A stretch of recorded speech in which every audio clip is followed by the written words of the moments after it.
The fate of everything hung in the balance. How could a splintered Greece possibly stand against the unimaginable might of Persia? In the early 5th century before Christ, the known world was dominated by a single, colossal superpower, the Achaemenid Empire. This vast Persian state stretched from the sun-scorched banks of the Indus River all the way to the sparkling shores of the Aegean Sea, commanding resources and manpower on a scale that simply defied imagination. At its head sat a man who saw himself as more than a king. He was Xerxes I, the King of Kings, an emperor who believed he was an instrument of divine will, destined to bring the world under his singular rule. But what was it that drew his gaze west, toward a scattered collection of rocky peninsulas and islands? Across the sea, the world could not have been more different. There was no single nation of Greece to speak of. Instead, there was a fractured mosaic of hundreds of fiercely independent city-states, Athens, Sparta, Corinth, Thebes, each a world unto itself, more often at war with its neighbors than with any foreign power. They were a chaotic, quarrelsome people, yet they cherished a radical, dangerous new idea: freedom. But could such an idea, held by so few, possibly survive the coming storm? For Xerxes, this invasion was not merely about conquest. It was personal. It was a matter of vengeance, a blood debt inherited from his father, Darius, whose own ambitions had been checked at a place called Marathon. The embers of a failed revolt, fanned by Athenian support, had ignited a fire in the heart of the Persian court that would not be extinguished until all of Greece was ashes. And so, as Xerxes gathered the largest invasion force the world had ever seen, a question echoed from the grand palaces of Susa to the humble farms of Attica: who could possibly stop him? The answer would come from a place no one expected, and from men who were about to become legends. Was it suicidal bravery or a calculated masterpiece? Thermopylae wasn't just a battle. It was a defiant whisper against a roaring empire. What was the secret? In the year 480 before Christ, the largest army the world had ever seen was on the march.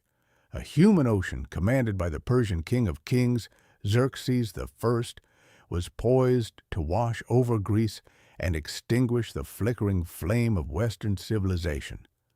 The Greek city-states, famously divided and quarrelsome, faced an existential threat. How could their small, fractured armies possibly hope to stand against a force numbering in the hundreds of thousands? Raw courage would not be enough. Brute force would be shattered. They needed something more, a strategy so audacious it bordered on madness. But what if the battlefield itself could become their greatest weapon?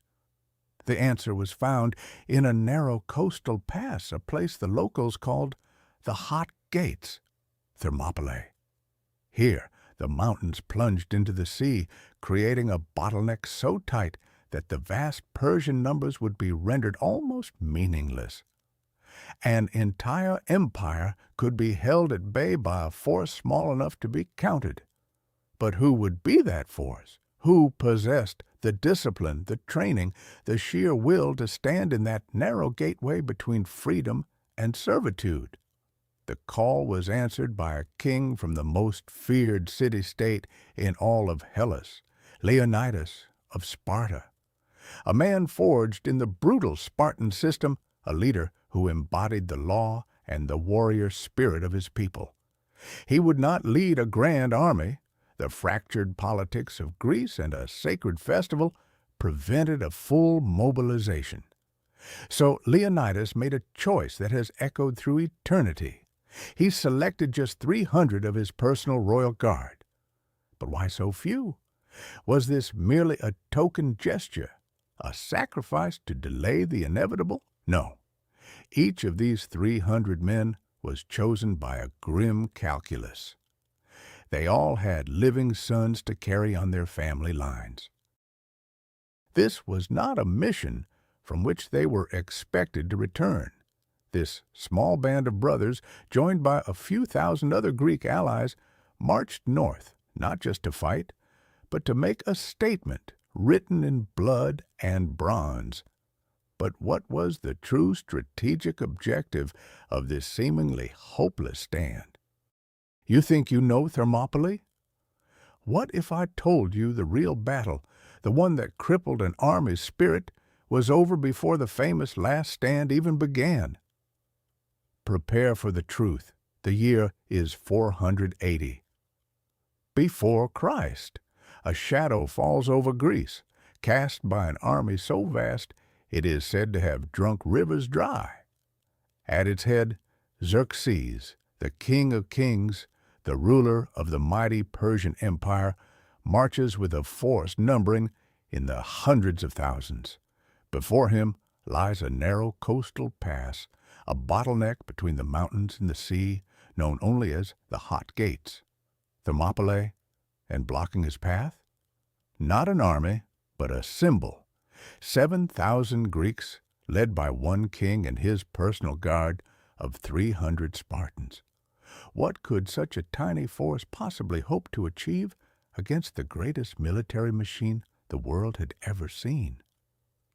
Xerxes, watching from a throne erected on a nearby hill, is amused, then annoyed. He waits 4 days, expecting the Greeks to simply flee in terror. They do not. Finally, he gives the order. He sends in the Medes and the Sicilians, tens of thousands of them, expecting to simply sweep the defenders into the sea. But in the narrow pass, numbers mean nothing.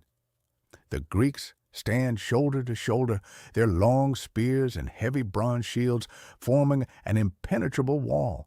The phalanx. The Persians crash against it like a wave against a cliff and are broken. The slaughter is immense. Herodotus tells us that Xerxes himself leaped from his throne 3 times in terror for his army. How could so few be doing so much damage? The first day ends. The ground is slick with Persian blood.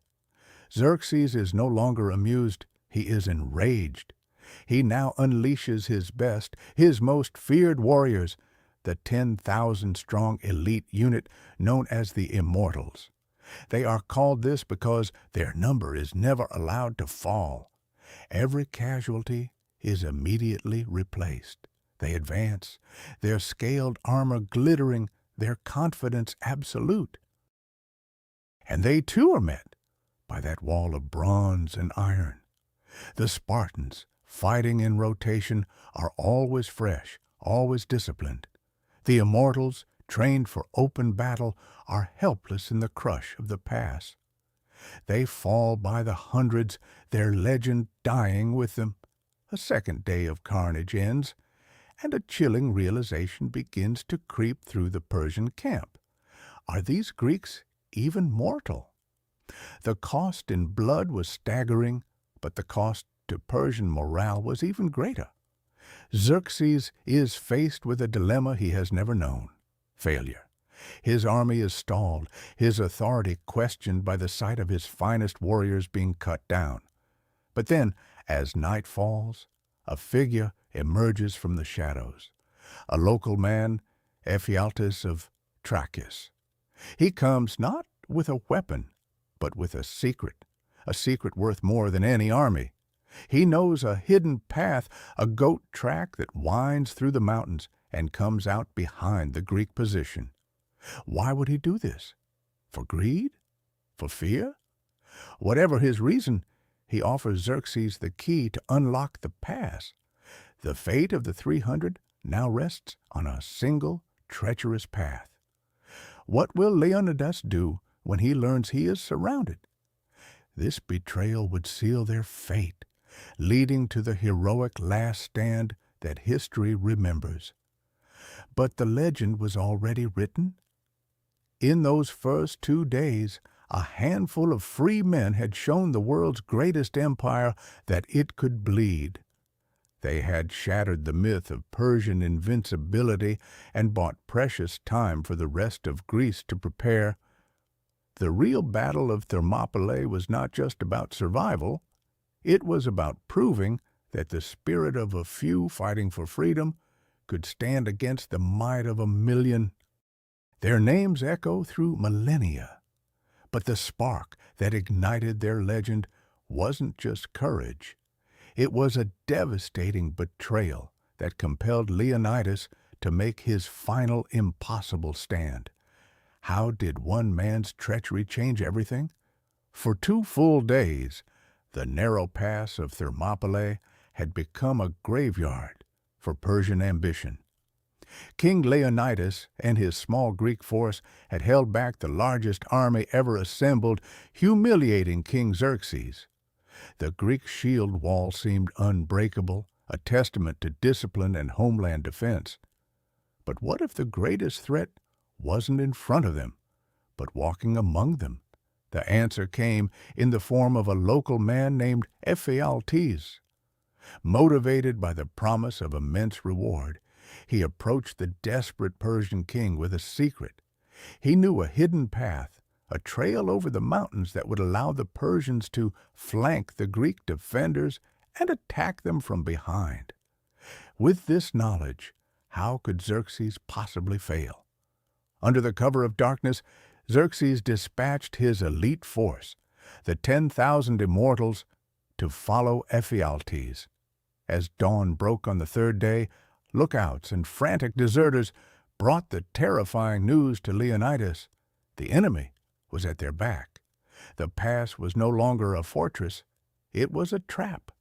A council of war was held in the shadow of impending doom.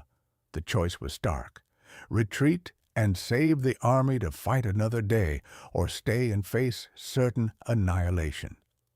The logic of survival screamed for withdrawal. But was survival the only goal? Leonidas, king of Sparta, made a decision that would defy military logic and enter the realm of legend. He ordered the majority of the Greek allies to retreat, to carry the warning and prepare for the battles to come. Their sacrifice would be meaningless if it did not buy the rest of Greece precious time. Yet he would not face the end alone. The 700 soldiers from Thespia chose to a man to remain, sharing in the honor and the sacrifice. Along with the 300 Spartans and a contingent of Thebans, they would form the rear guard. As the sun climbed higher, the small band of warriors watched their allies retreat to safety. They were surrounded, outnumbered, with no hope of rescue. They were not waiting for death. They were preparing to inflict it one last time. Every empire crumbles, but how did a single, desperate naval battle decide the fate of the entire world? The gateway to Greece had been forced open. At Thermopylae, the heroic stand of King Leonidas and his 300 Spartans had bought precious time. But it was time that had now run out. The great king, Xerxes of Persia, marched his colossal army south, unopposed. Before them lay Athens, the cradle of democracy, the heart of Hellenic culture, and it was now a city of ghosts. The Acropolis, a beacon of civilization, was put to the torch. Its sacred temples were desecrated, its statues toppled.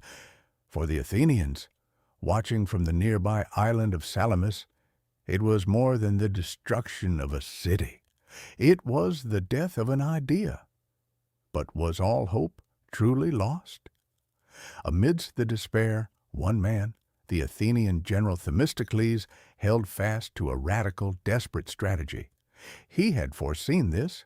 He had convinced his people to abandon their homes, to put their faith not in stone walls, but in what he called their wooden walls, their fleet of triremes. But his fellow Greek commanders were losing their nerve. They saw the ashes of Athens and argued for retreat, to fall back and defend the Isthmus of Corinth. Why would they risk their entire naval force in one single catastrophic battle?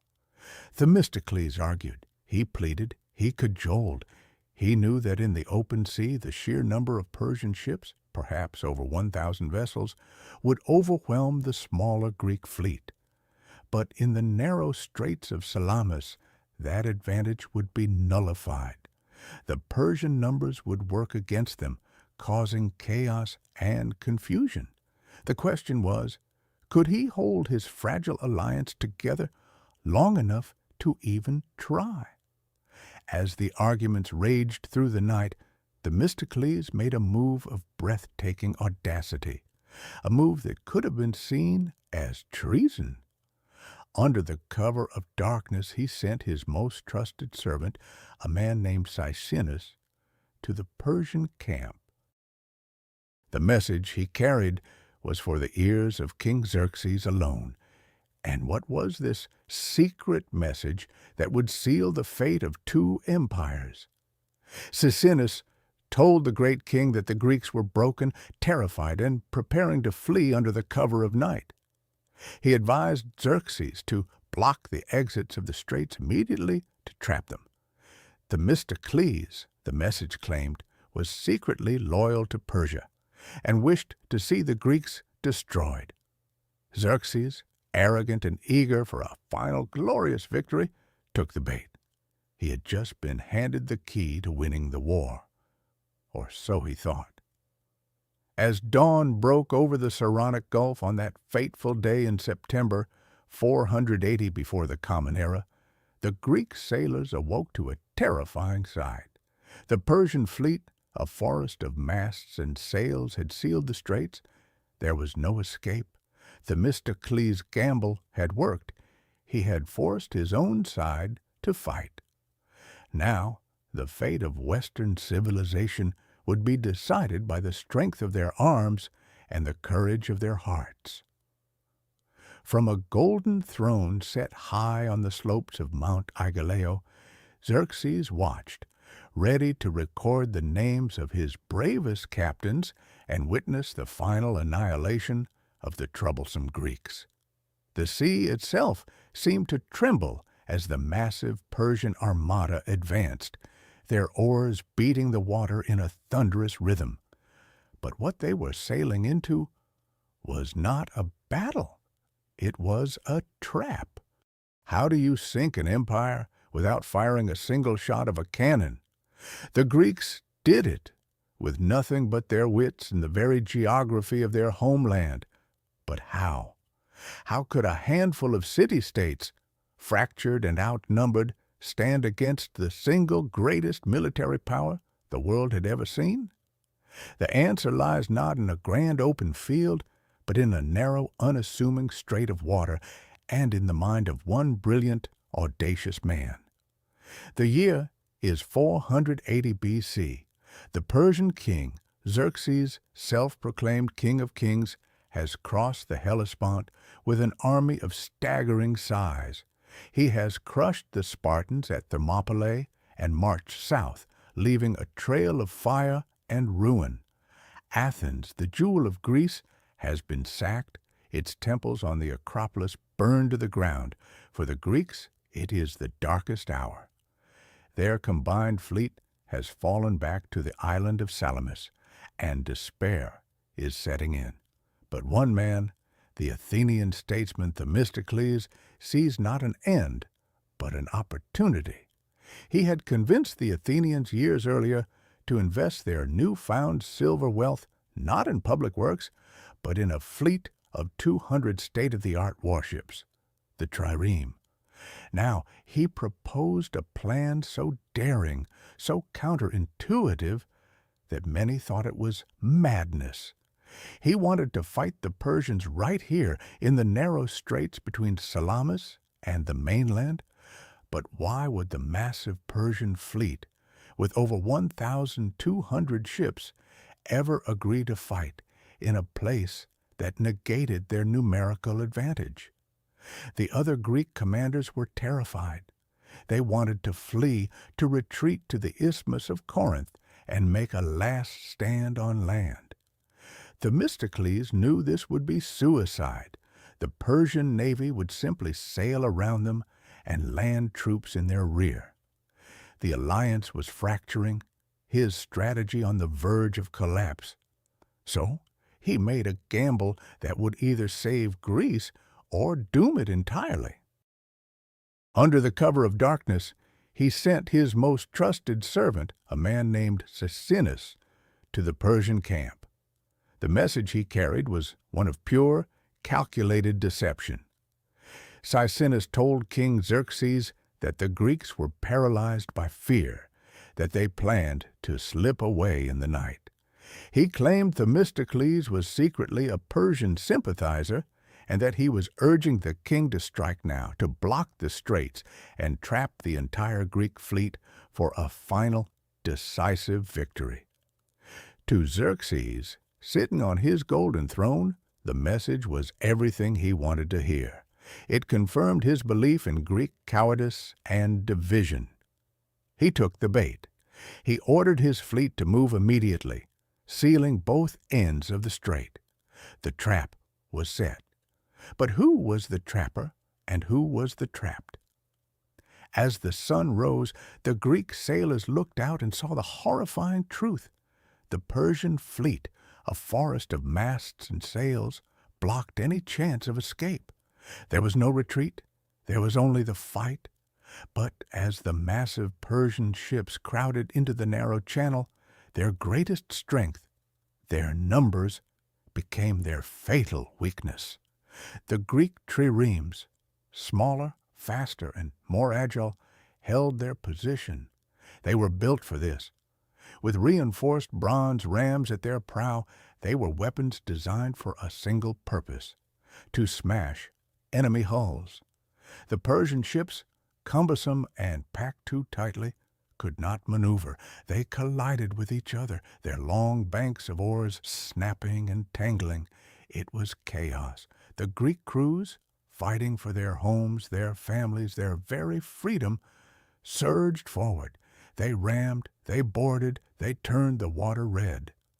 From a throne set high on a hillside overlooking the strait, Xerxes watched the disaster unfold. He saw his invincible navy, the instrument of his divine will, being systematically dismantled. What must have been going through his mind as his dream of conquest sank, ship by ship, beneath the waves? The victory was total. It was a turning point, not just in the war, but in history. By luring the Persians into a battle on his terms, Themistocles had saved Greece. This single naval victory in it paved the way for the golden age of Athens, the era of Socrates, Plato, and the Parthenon. An entire civilization and the future of the Western world was saved by one man's strategic genius and the courage of those who trusted him in the waters of Salamis. One last stand. The largest Greek army ever assembled, the final, brutal confrontation. What forgotten heroics and what unimaginable horrors awaited them? The year is 479 before Christ. The great naval battle of Salamis is won, but the war is far from over. King Xerxes has fled back to Persia, but he has left behind his most capable general, Mardonius, and an army of hundreds of thousands to finish the job. Mardonius was no fool. He was cunning, ambitious, and he still held the richest parts of northern Greece. Would the fragile Greek alliance, which had almost shattered before, hold against this final test? Mardonius tried a new tactic: diplomacy. He offered Athens a full pardon, the rebuilding of their city, and a privileged place in the Persian Empire. All they had to do was abandon the alliance. The Athenians, whose city lay in ruins for a second time, sent a defiant reply to the Spartans. So long as the sun runs its course, we will never come to terms with Xerxes. But their defiance came at a cost. Why were the Spartans, the leaders of the land army, still hesitating in the Peloponnese? The delay was agonizing. Weeks turned into a month. The Spartans were occupied with a religious festival, a convenient excuse that nearly doomed their allies. But under intense praise and secret, under the cover of darkness, 5,000 Spartan hoplites, each with 7 helot attendants, began the march north. It was the largest force Sparta had ever sent abroad. The alliance was back on. The combined Greek army swelled to a size never before seen, perhaps as many as 110,000 men, drawn from over 20 city-states. They met the Persian host on the plains of Boeotia, near the small town of Plataea. For 11 days, 2 of the largest armies of the ancient world stared each other down across the Asopus River. Mardonius held the better ground, his cavalry harassing the Greek supply lines. The Greeks, led by the Spartan regent Pausanias, could not risk an attack. It was a stalemate of iron wills. Who would blink first? The situation became untenable. The constant Persian cavalry raids had cut off the Greeks from their water source and supply convoys. Pausanias made a perilous decision, a nighttime withdrawal to a new, more defensible position. But the retreat was a disaster. Different contingents misunderstood the orders, moving in different directions, creating gaps in the line. As dawn broke, the Greek army was scattered, vulnerable, and in complete disarray. Was this the moment the dream of a free Greece would finally die? Mardonius saw the chaos from the Persian camp. He believed the Greeks were fleeing in terror. "Victory is ours!" he roared, and without waiting for his elite infantry to form up properly, he led his cavalry and bravest troops in a furious charge against the seemingly broken enemy. He saw the Spartans, isolated and exposed. It was the moment he had been waiting for. But had he just made the greatest mistake of his life? The Spartans, numbering around 11,500 with their Tegean allies, were caught. But they were Spartans. They turned. They planted their feet. They lowered their spears and formed the wall of bronze and wood that was the phalanx. The Persian cavalry crashed against them, firing volley after volley of arrows. The pressmen fell, the line buckled, but it did not break. Pausanias, seeing the omens were finally favorable, gave the order. They would not just hold, they would attack. What followed was a brutal, grinding melee. The Spartans and Tegeans pushed forward into the mass of Persian infantry. The Persians, fighting with incredible bravery, grabbed at the Spartans' spears, trying to break them. But their wicker shields and linen armor were no match for the bronze armor and long spears of the hoplites. In the heart of the fighting, Mardonius, conspicuous on his white charger, fell. A Spartan named Iamnestus is said to have struck the fatal blow. With their general slain, the heart of the Persian army was ripped out. Panic spread like fire. The Persian line shattered. What began as a retreat became a slaughter. The Athenians, who had been fighting Theban allies of the Persians, now joined the pursuit. The Greeks stormed the fortified Persian camp, and the last vestiges of resistance were annihilated. The riches within were beyond comprehension: gold, silver, luxurious tents, and Traea. The victory at Plataea was total. The Persian invasion force was not just defeated, it was destroyed. Never again would a Persian king attempt to conquer mainland Greece. This was not just a military victory, it was the triumph of an idea. The idea that free men, fighting for their homes, their laws, and their liberty, could overcome the might of the greatest empire on earth. It secured the future of Athens' golden age of classical philosophy, democracy, and art. One must ask, what would our world be if those men had broken on that fateful morning? What if that day, that impossible day, had gone differently? Would we even recognize civilization as we know it, or would everything be lost? The year is 490 before the Common Era. The Achaemenid Persian Empire, the mightiest superpower the world has ever known, has turned its gaze westward. Its ruler, Darius the Great, seeks not just conquest, but vengeance. The small city-state of Athens had dared to support a rebellion against him, an insult that could only be answered with annihilation. An entire empire was now marshaled to crush a single city.